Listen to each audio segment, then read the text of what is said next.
500 pompiers ont lutté toute la journée face à chaque reprise ou chaque nouveau départ de feu. Ce soir dans les Landes, la situation n'est pas encore stable, mais favorable.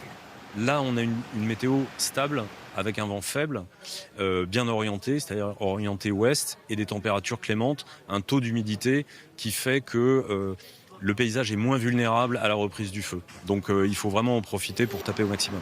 Les agriculteurs ont aujourd'hui encore répondu présent pour soutenir les pompiers. 4 bulldozers sont venus en renfort.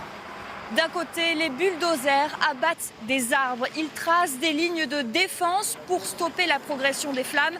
Et de l'autre, les pompiers circulent. Ils surveillent scrupuleusement de potentielles reprises. Le préfet l'a annoncé hier soir. 3000 habitants de Biscarrosse ont pu regagner leur domicile. Cet après-midi, ce quartier a repris vie.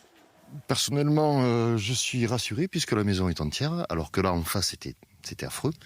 On avait un mur rouge de feu là en face.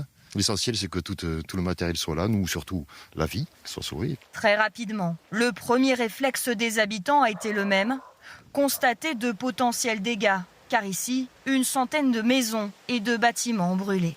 On a déjà regagné le domicile depuis 10 minutes et on est inquiet pour tout ce qui reste sur la zone industrielle. Le préfet pourrait annoncer dans les prochaines heures le retour d'autres habitants évacués.